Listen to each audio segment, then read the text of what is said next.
but hip hop still felt pretty like new here.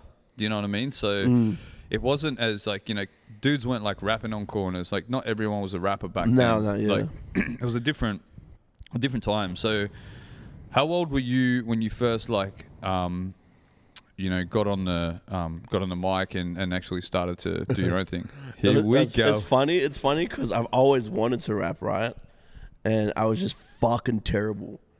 Like I couldn't count 4 bars, bro. That's how fucking bad I was. My time, and you know, Intellex, he was the one who was trying to teach me, and I just couldn't get it, bro. It just was like a fucking other language to me. But I had melodies, so I started making beats. So did you like sing it or anything like that before, or not really? Like so, from like in high school and all that, when all the boys were rapping, they would write my raps for me. So I would. There's a few records of me out when I'm younger, but I never wrote those raps. Because I couldn't write, I haven't heard these. These where are they? old. These are old. Where are they? Oh, they're not online anymore. Fuck. I got one of the discs at home. It's pretty funny. I'm like probably 18, 19. Yeah. And then I had the altercation where I got, you know, my neck thing. Bro, you could rap then. Nah, I had one mixtape out before. No, actually no. I got stabbed first, and then I started. That's what made me go, I want to rap. Yeah, because that happened when I was 24. Bro, you had already... No, I didn't. I honestly didn't. Who the fuck? I knew you before that, though. Because Bishop was there when that stab shit happened. You were there through the... You were there through the... Intellects. Nah, you were there through my development stage. And I would show you shit. Remember when I used to rap like the game? And then I had a song about like I remember I was living in Campbelltown, the house that you came to when my mum tried to stab you. Yeah. That's cute. That's another story. Cute times. Because apparently I look like a pedophile, but whatever. Still do, but anyways. Is it the camo vest? Look like a pedophile fisherman. Straight up, bro. I'm trying to hide in bushes. Oh, with your fucking lube with like a dildo. Come on, little guns. Bro, I got straight in my neck. Anyway, yes, go. Really? Well, do the rest of the interview like that. Bro. All right, yeah. Anyway. So, yeah, that was the development stage. After I got stabbed, and then I was like, you know what, I want to... Took it more serious. I never... It's funny, you know how they say you have that fucking life flash moment before you die? Yeah. For me, it was like all the regrets I never did. It's like, fuck, I never fucked that girl, I never did this, I never did that. From a very reliable source, that's bullshit because you're too busy plowing a cunt into a car and his leg got snapped in half. No, I jumped on his leg. And his foot went up here. You're a heavy guy. But I didn't do that. No one saw that. Listen, anyway, but it was in self-defense. You just got stabbed. Yeah, I guess so. Yeah, what can we say? After that's when I first, like, I really started, and that's when I met Guzman, and we did that's my first music video ever. You can see the scar and shit. My scar was really keloid at the start. Because, you know, you've done your releases. Yeah. And then you got into, you know, when did you sort of decide that? Because I feel like it was after Lex that you started going, well, I've got to do my own label. Like, when did you go, I'm going to do my own label? So Pushing Keys came about, me and Lex started it together. I came up with a name. And funny enough, I got the name from Pusha T. Because I was watching this interview with Pusha T, and they asked him why Pusha T, like what's a T stand for? And he said push a ton. And he said when I was young in the hood and we were trapping, we always thought, fuck, imagine how rich it would be if we pushed a ton. That's dope. So then it was like, here's Pusha T, and then me and Lex were dabbling in little street shit. So like, fuck, imagine if we pushed a key. And then I was like pushing keys, and then like the piano was like, it was double entendre, you know what I mean? It had the music side. Because you got a bit of shit, like, I mean, you know, people used to talk to you about that and be like, a lot of people used to like, oh, you think you're pushing keys? And I'm like, if you want to buy a bag, bro, that's $250. But we could go from there. But like, do you know what I mean? That's funny, but bro, I'll sort you with the bags. Like, you don't need to arc up about it. If I sell enough bags, it's technically a key, bro. So fucking over a period of time, I would have hit a key. All right. Eventually, I would have pushed the key. No, Yeah, so that's how I came up with that, and then so Lex was the first thing. Like I just played the business side of thing. I think that's why with me as an artist, I excelled quite quickly because I got to learn things with other artists. So I was doing the production, the mixing, the fucking, the playing the manager role, doing all these things. So when it came time for me to be an artist, I had like a bonus, I guess, like a leg up on other artists because they were relying on someone else to do that shit for them. Do you know what I mean? So, bro, I do. Like I remember. And I'm a graphic designer. And actually what I thought about the other day was that I forgot that, remember how for that split second you were like, I'm going to change the label to Self-Made? Yeah. And Overtime with me and Ello There's two you did the projects artwork, and Self-Made was the label we were discussing to like. Because my initials is SM. So I only changed it because I had a business partner, and we had a dispute over it, and then because he paid, he paid for the Pushing Keys to get trademarked, and then when you trademark something, I don't know if he did it on purpose or not, but he put it just in his name. And then I was like, nah, bro, fucking I need my name on that shit too. Like, that's my thing. Yeah. And so we were going through the process, and then you had to pay a fee to add my name to it. So we were going through that process, and then that's when we had the fallout. And then he's like, well, fuck you. That company's mine now. You can't use Nothing Pushing Keys because I own the trademark. So that's what happened, and that's why I went to Self-Made for a bit. And then 2 years later, I swear everything just happened in a beautiful timing. My grandma passed away. That sounded so bad. I just everything sounded. No. Like, I know what you're saying. Like, yeah, my grandma passed away, and then everything after that. Because I remember the last thing I said, like she was looking over you, sort of. Yeah, I said to my grandma, just look. She's always looked after me as a kid. So when I'm over her coffin, I was like, I was so lost. I didn't know. I wasn't doing music. I hadn't even when started was this? music. Where were you? Were you at Rockdale? Yeah, around that time. So I was like, fucking just show me, like lead me. I had the Self-Made projects, but my heart wasn't in anymore because I really loved Pushing Keys as the label. Like that really drove me. When I was pushing Keys, I was just, shit. you know what I mean? Yeah, and it's hard to let go of like the first shit. And then I was like, my grandma passed away, and I said to her, like, just show me a sign that you're still looking after me. Yeah. And like 2 days after she passed away, I haven't spoken to this dude for like 4 years. He had to get my number from my cousin and blah, blah, blah. And he just calls me out of the blue. And I'm in my car, like, I think I was crying in my car because I was still fresh from my grandma's death. Oh, so it was that soon? That soon. Like, it was 2 days after her funeral. And I'm there just, like, fucking having a cry. And then my phone rings, and I was like, hello? And he's like, Mez. And I was like, yeah, who's this? And I was like, is this Jason? Yeah. He's like, yeah. And he goes, what are you doing? And I said, I'm just getting home.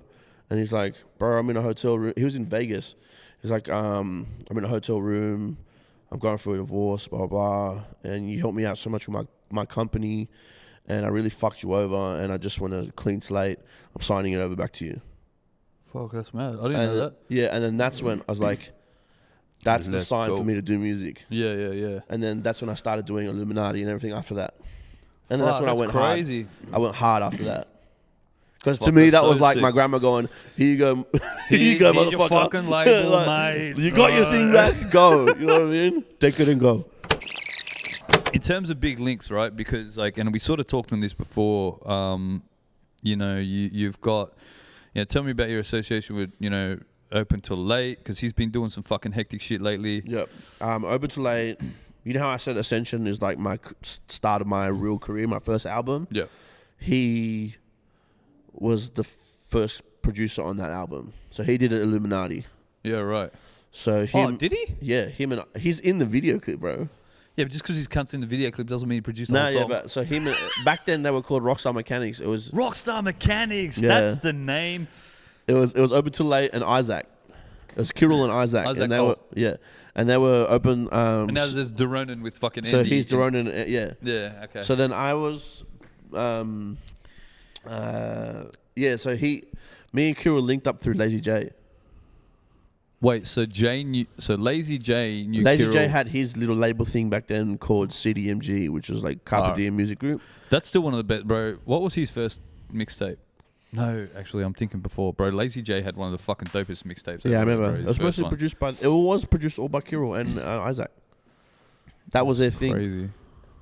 Okay, so then you met Kirill. So I met Lazy, when Lazy got stabbed, I reached out to him saying, fucking, I know how this shit go, but you're going to be paranoid and all these things. So we built a friendship over him getting hurt. Yeah.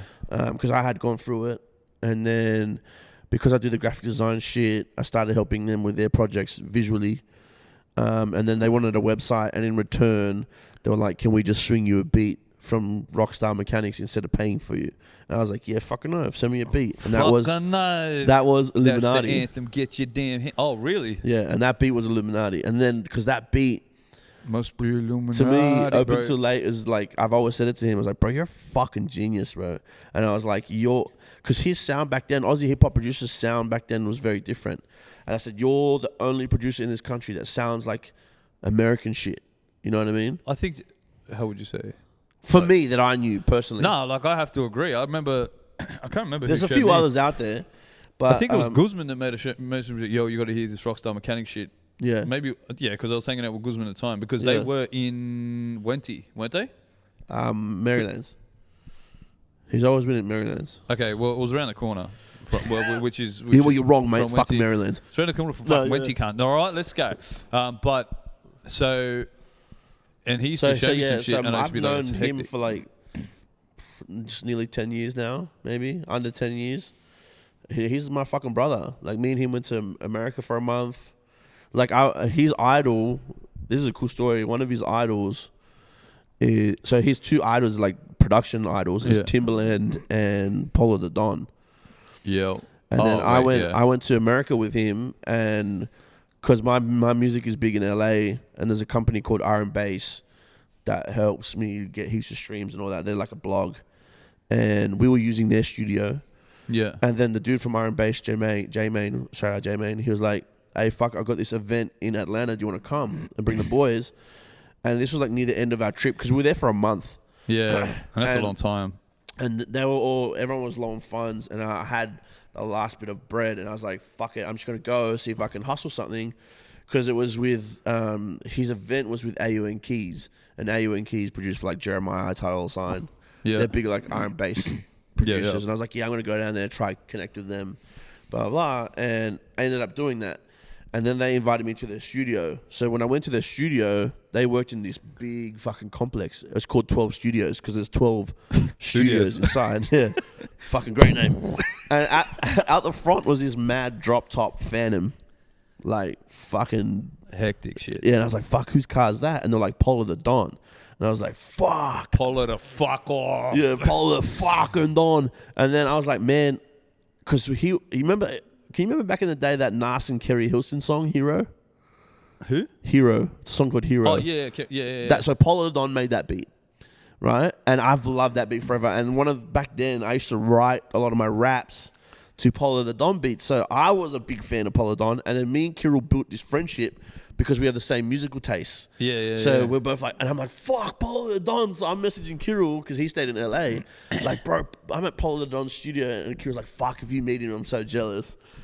So the next minute, I'm in the kitchen talking to AUN Keys, and fucking Polo the Don walks in, and the girl that was chaperoning me around, she's from Atlantic. Yeah. She goes up to Polo the Don, and she's like, oh, hey, blah, and says hello. And then he walks off, and I was like, was that fucking Polo the Don? And she's like, yeah, do you want to meet him? I was like, get fucked. And she's like, yeah.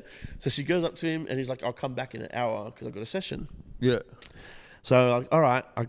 In an hour's time, I walk in the fucking studio. He's got this mad fucking huge desk. And he has his girl that he's working with, Veronica Vega or something, and a few other people in the room. And the room's quite packed already. And so I just walk in and like sit on the last seat at the end. I just shook his hand like, "Yes, bro." And then I'm just there chilling. And then there's this dude next to me, and he's like, "Bro, where you from? Like your accent?" I was like, "I'm Australia." And he goes, "Man, I just watched this fucking documentary on spiders in Australia, and I have this fucking stupid knowledge of spiders in fucking Australia because of this job that I used to have." Right? What job? When I was doing the MBN shit for Telstra, I had to do a whole course on fucking every type of spider in Australia. You would, just in case. They'd all be in the traps and shit. So I was like, bro, I have this unlimited knowledge.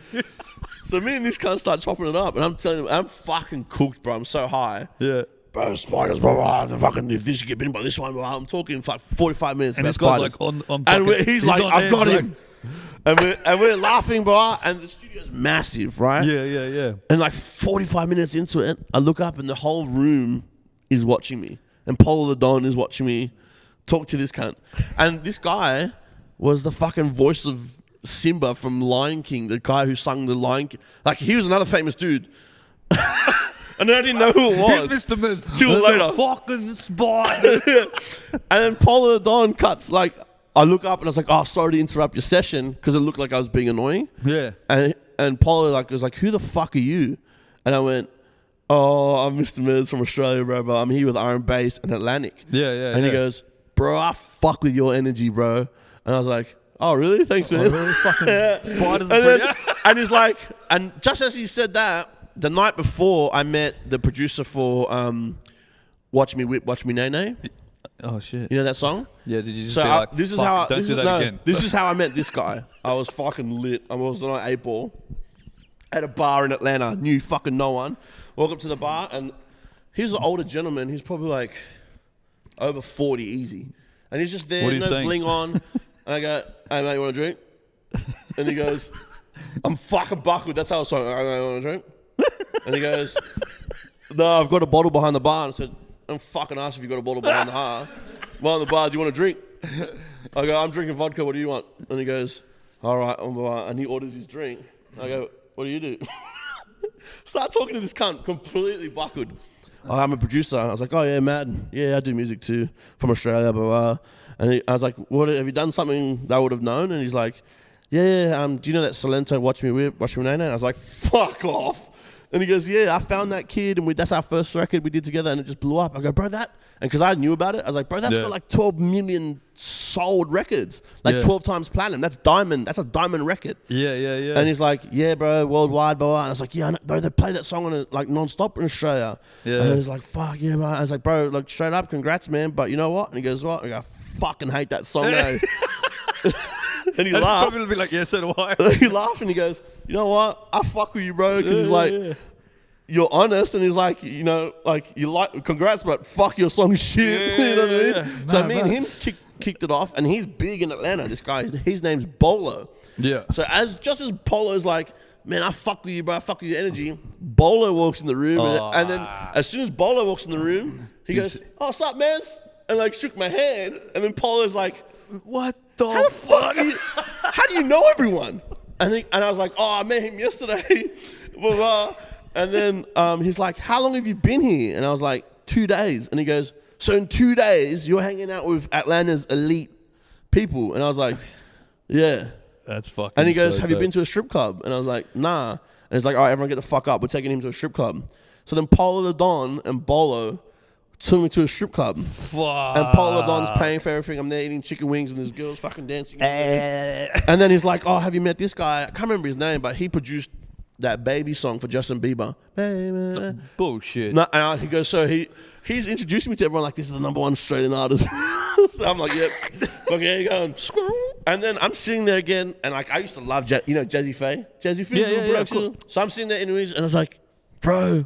And like, I got a big stripper dancing in front of me, and on the other side, there was a girl dancing on this guy that looked like Jazzy Faye. And I said to Paul, I was like, bro, is that fucking Jazzy Faye?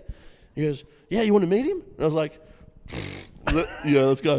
So I went over, and then he's like, you know, and then he's just like threw the girl off him, like, yeah, fuck up. And he get up, and then it was near the end of the night, and we're outside, and the fucking Rolls Royce is being valeted, and I'm there with Polo and then Jazzy Faye. We're just mucking around, laughing. Yeah. And I said, boys, can I get this on camera? Because no one is going to believe this story.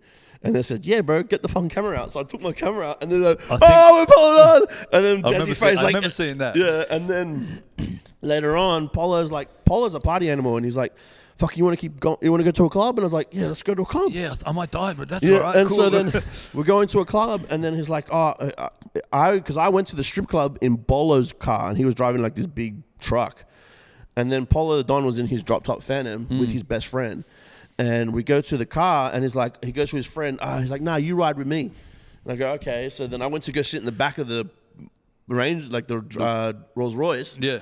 and he goes, no, you ride up front, and he goes to his best friend, you sit in the back. right? Yeah, I was like, right. oh. Well, you're the visitor, bro. It's fucking And southern then I was like, hospitality. yeah. And then I was like, bro, can I film in here? And he's like, yeah. And I was like, I'm in the fucking, because the model is called the Dawn. So I was like, I'm in the Dawn with Polo the Dawn. And I was like, oh, and I put the camera back to the guy in the back and he's like, hey, fuck your spiders.